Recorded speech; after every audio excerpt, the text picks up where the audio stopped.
¿Qué tal? Muy buenas noches. El futuro político de una de las potencias más importantes del mundo atraviesa sus horas más definitivas.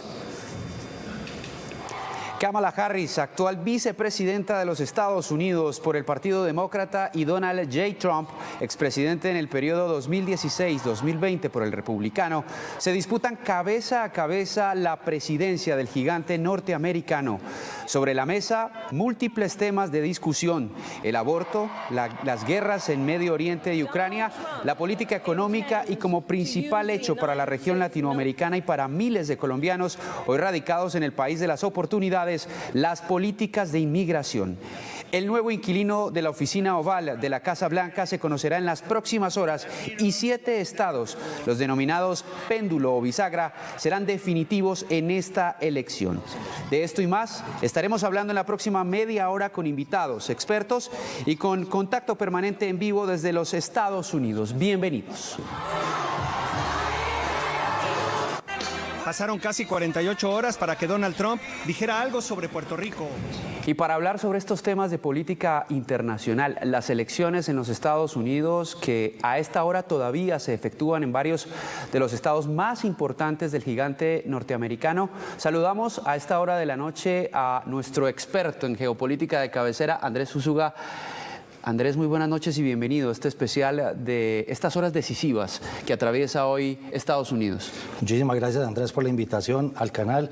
Y sí, evidentemente, no solamente es el futuro de los más de 300 millones de los estadounidenses, sino que yo creo que también mucha parte de lo que se viene en geopolítica a nivel mundial depende de lo que esté pasando hoy en ese colegio electoral y ese número mágico que serán los 270 delegados. Usted justamente en ese orden de ideas, eso que estaba mencionando, se vino bien armado, en el buen sentido de la palabra, ¿no? Veo ahí la Constitución de los Estados Unidos. La Constitución de los Estados Unidos, que es de finales del siglo XVIII y que increíblemente siguen manteniendo, pues ellos allá, fíjese usted qué curioso, más de 240 años, y que el sistema que ellos escogieron para lo electoral hoy sigue operando, y por eso pues yo creo que es muy importante hacer un poco de andragogía, digo yo, de pedagogía, para que la gente entienda un poquitico cómo así que no importará tanto la votación de los ciudadanos con el voto directo, sino de los colegios electorales de cada uno de los estados. ¿Qué le parece si empezamos por ahí? Empecemos instituyendo a la gente, dándole esa pedagogía sobre por qué prevalece el voto de los colegios electorales sobre el voto popular en los Estados Unidos. De hecho, hemos preparado una serie de gráficas para que la gente lo entienda de una mejor manera. Son 538 votos electorales, ¿cierto? Exactamente, y el que logre los 270, que es la suma de todos estos delegados que ya se escogieron en una elección previa a la cual nosotros pues casi no nos enteramos, a las que les dicen caucus. En esas elecciones de caucus eligen esos delegados, y si logran 270 delegados sumados en todo el país, pues ese será el nuevo POTUS, como le dicen y como aparece en la red social. Mire, X. para que la gente lo entienda mejor, en los Estados Unidos hay 50 estados, haga de cuenta 50 departamentos a la colombiana, mejor dicho, y hay 2 distritos especiales que son Puerto Rico y Columbus, Ese es un estado de Washington. anexo, y Columbia, que es donde queda Washington. Entonces, son 538 votos de colegio electoral. Se gana con la mitad más 1, 278. Hay algunos estados que tienen cifras muy importantes. Por ejemplo, California es el estado que más votos electorales otorga al ganador de la elección en ese estado, en ese departamento, para ponérselo a los colombianos en términos fijos de aquí del país. Los estados tienen votos de acuerdo a su densidad geográfica, ¿no? Y California, pues evidentemente, capital Los Ángeles, y es importante que lo menciones mucho, Andrés, porque Kamala Harris pues viene de allá. Ella fue fiscal general en el estado precisamente de California. Vea, le tengo aquí los datos. California, 54 votos. Texas, 40 votos. Nueva York, 28. Florida, 30. Esos son, digamos, que los principales, los que más votos electorales otorgan pues, a quienes, como hemos referido, ganen las elecciones en esos estados. ¿Qué puede pasar? que alguno de los dos candidatos tenga muchísimos más votos populares, pero que por la densidad poblacional de esos estados que les estamos mencionando, pues el ganador no sea el que más votos populares tenga, sino, como lo refiere este sistema electoral norteamericano, el que más votos electorales tenga. Y ya le pasó a Hillary Clinton en el 2016 precisamente con Donald Trump. Ella ganó las votaciones populares, por decirlo así, pero perdió en el colegio electoral, donde estuvo pues muy reñido, muy disputado esa votación de la Florida, donde el hermano de el expresidente George W. Bush, Jeb Bush, era el presidente de la era el gobernador de la Florida.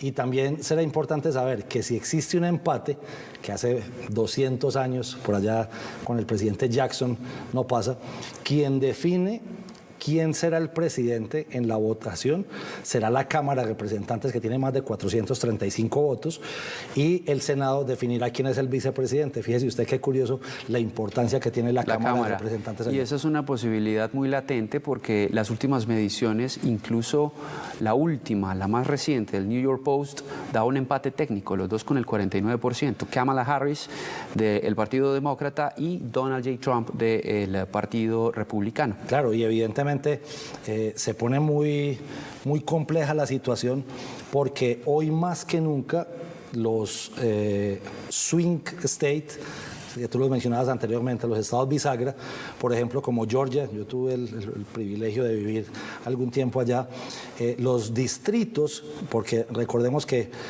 hoy tienen muchas elecciones allá, muchísimas, que es muy distinto a lo que hacemos nosotros acá.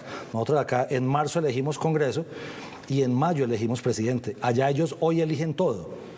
Congreso, o sea, Senado, Cámara, inclusive hasta algunos jueces someten a votación algún tipo de referendo, y presidente de la República, pues, que allá no es la República, sino presidente de la Unión, dicen ellos. Entonces, será muy importante cómo hayan quedado esos votos, porque también están pensando en cómo quedan las mayorías en Cámara, que parece ser que tiene una tendencia a ser más demócrata, y las mayorías en Senado que tienden a ser mucho más republicanos. Bueno, más adelante vamos a hablar de todos esos temas, incluidos de los temas de interés, y sobre todo metiéndonos ya en el punto de vista latinoamericano y colombiano, que tiene que ver con esas propuestas que han hecho los dos candidatos, tanto Kamala Harris como Donald J. Trump, en cuanto a las propuestas de inmigración. ¿Qué podemos decir de eso, Andrés? Yo creo, Andrés, que es muy importante saber que dependiendo del estado hay ciertas tendencias más grandes de un país o de otro. O sea, mirar, por ejemplo, un Arizona o precisamente California con los mexicanos, eso es una visión. Otra visión es los cubanos en Florida, que son bastante influyentes, bastante fuertes. Tienen un senador como Marco Rubio, ¿cierto?, de ascendencia cubana. Y ya mirar los otros estados, por ejemplo, en la costa oeste, como precisamente un swing state, como es Pensilvania, que es inclusive el estado, para que la gente lo recuerde, es el estado de Joe Biden. Es de donde él surge, de donde fue senador él durante muchísimo tiempo. Entonces, yo creo que depende mucho de la visión de cada uno de los países. Y mire, casi le pregunté, se me olvidó preguntarle allá a Sebastián también, por ejemplo, en Boston hay una gran colonia antioqueña, no sé si lo recuerda, sobre todo de Don Matías y de Santa Rosa de Osos. Allá venden un gran pan de queso. Eso es una ciudad muy universitaria, es una ciudad muy importante para el país políticamente hablando, y Pensilvania también. Decían que hay una gran influencia de las negritudes, pero adicionalmente también de los latinos. ¿Qué le parece si vemos justamente esa influencia de los latinos dentro de esta votación? Para eso hemos preparado justamente una segunda placa para que más o menos los televidentes se puedan hacer una idea de lo importante que es para esta elección presidencial de los Estados Unidos el voto latinoamericano. Observemos. La ciudadanía del gigante norteamericano escoge hoy a quien es considerada la persona más influyente del mundo. Esta decisión repercute directamente en las demás naciones, al ser Estados Unidos una potencia a nivel mundial. Las elecciones del 2024, por supuesto que son muy importantes, exactamente porque Estados Unidos sigue siendo una de las grandes potencias y digamos el eje y uno de los centros más importantes del poder a nivel global. Pero además de eso, estas elecciones son importantes porque se enfrentan nuevas temáticas, hay nuevas agendas en discusión, hay nuevos elementos. Durante campaña, los candidatos se centraron en temas clave como la migración, la economía, el aborto, entre otros. En estos comicios son clave los denominados estados péndulo. En Estados Unidos no gana quien más votos obtenga de la ciudadanía, sino el que sea elegido con mínimo 270 votos del Consejo Electoral. Que hay mucha incertidumbre en algunos estados. El sistema político norteamericano funciona un poco distinto a lo que conocemos en nuestro país. Funciona con unos votos indirectos. Los ciudadanos eligen indirectamente al presidente. Eso quiere decir que hay unos electores en el medio que se llaman votos electorales, votos para un colegio electoral, que son los que al final deciden quién es el presidente o la presidente. El próximo en ocupar el despacho oval deberá asumir retos como las guerras en Gaza y Ucrania. Los horarios de cierre de las urnas dependen de cada estado. Mientras vamos observando la placa, veíamos ahí las particularidades de esta elección en los Estados Unidos. 36 millones de latinoamericanos que pueden votar o que votaron el día de hoy o anticipadamente en los Estados Unidos. De ellos, 28 millones están ubicados o radicados mejor en el estado de California y también en el estado de Texas. 3.5 millones de latinoamericanos en el estado de la Florida, 2.2 en el estado de Nueva York y en el resto de estados se estipula que hay un total de 2,3 millones de latinoamericanos. Pero ¿por qué tan importante el voto latino? Justamente por esas políticas o por esas propuestas que han hecho ambos candidatos en cuanto a la inmigración. Le voy a hablar de algunas de las propuestas de los dos candidatos. Donald Trump, terminar el muro entre Estados Unidos y México. Eso ha sido polémico desde su primera presidencia en el 2016. Expulsar a todos los indocumentados. Expulsar a miembros de pandillas, traficantes de drogas, miembros de cárteles. Y prometió además llevar a cabo la operación de deportación interna más grande de la historia en los Estados Unidos. ¿Qué decir de esto? Le ganaría la que ya hizo Biden, ¿no? Que ha sido la más grande. Y recordar un poquito de historia. La mayor amnistía para, yo hablo más de hispanos que de latinos, la hizo Ronald Reagan, por allá por el año 84, o sea, hace unos 40 años. Yo creo que será fundamental el tema, pero adicionalmente mira que no sé si dentro de los millones que se están contando ahí se cuenta Puerto Rico. Y mira lo que pasó como Estado asociado, ¿cierto? Si se mira como hispanos o si se mira como ciudadanos norteamericanos. Yo no sé si le está importando tanto. Es que sí, porque mira lo que dijo, ¿viste lo que pasó con lo de, el humorista, que era una isla en medio del océano lleno de basura? Lleno de basura. Entonces, no le importa. Mira lo que puede estar arriesgando y mira desde dónde recibe los resultados Donald Trump, ¿cierto? Desde Mar a Lago, en la Florida. Él tiene su finca allá, tiene un imperio allá. Pero vive en la Florida. Vive en la Florida, pero su imperio inmobiliario queda en Nueva York. Entonces creo que son tantas variables y como decíamos, las nacionalidades de las cifras que acabamos de ver ahí serán tan importantes porque yo que alcanzo a ver, los cubanos en su gran mayoría son absolutamente republicanos y trompistas, ¿cierto? Creo que también ha tenido alguna ascendencia, inclusive en gente pues que yo conozco, en los colombianos que hay en la Florida, hacia el Partido Republicano.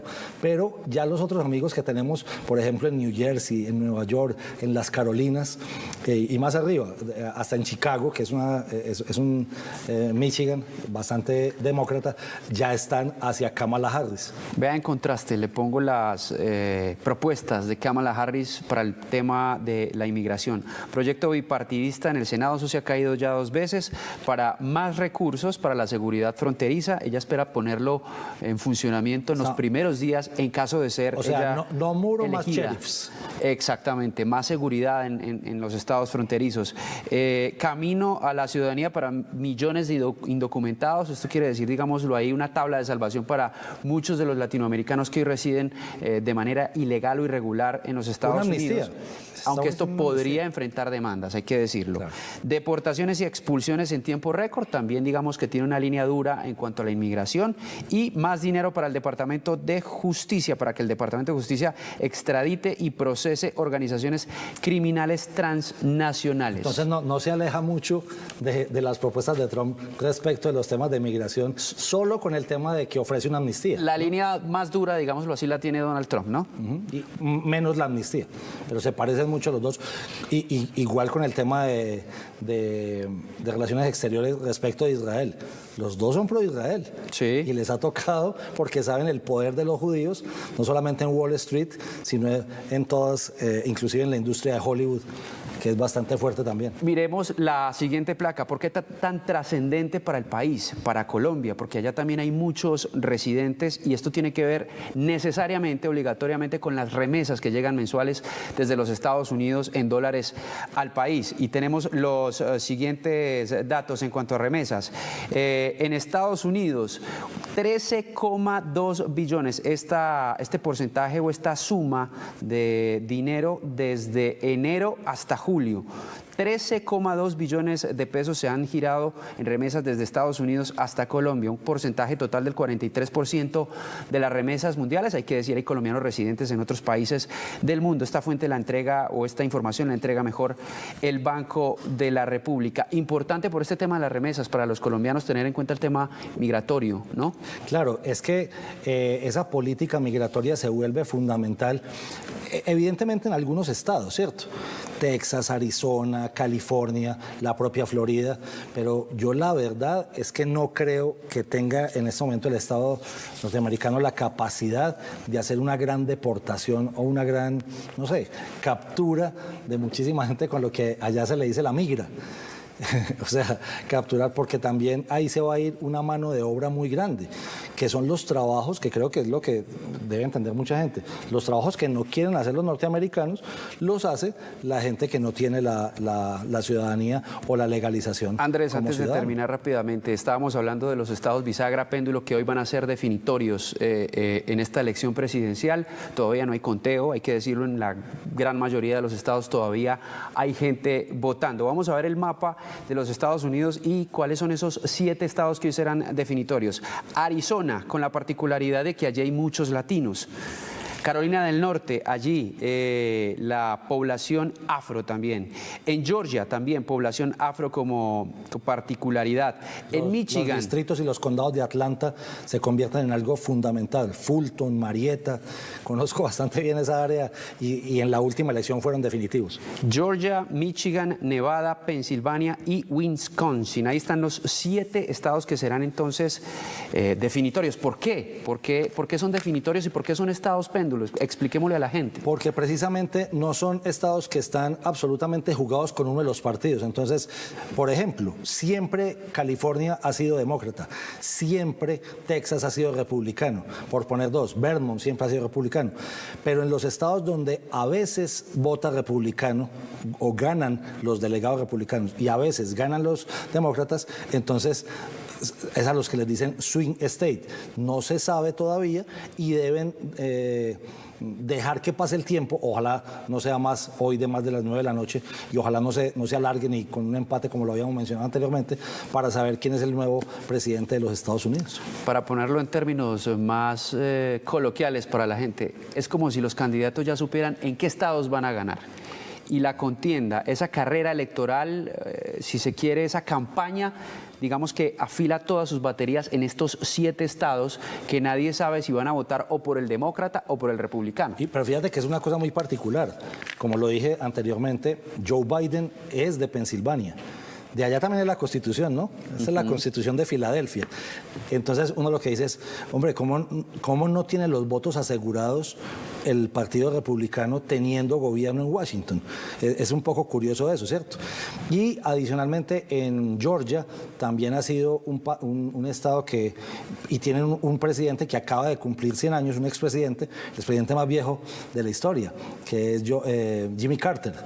entonces que también hizo pues supuestamente muy buena labor. Entonces no sé por qué no está tan claro, por ejemplo, que Pensilvania o que Georgia estuvieran con el Partido Demócrata y será para mirar a ver qué va a pasar de ahora en adelante. Muy bien, rapidito, se nos fue esta media hora. Andrés Usuga, geopolítico, experto en política internacional, muchísimas gracias por acompañarnos esta noche. A ti por la invitación y que Dios bendiga a los Estados Unidos. Por supuesto, nosotros estaremos pendientes de los resultados electorales de estos comicios mañana en nuestra emisión de las 11:59 en la emisión meridiana de Noticias Telemedellín. Mucha más información. Por lo tanto, que descansen. Feliz noche.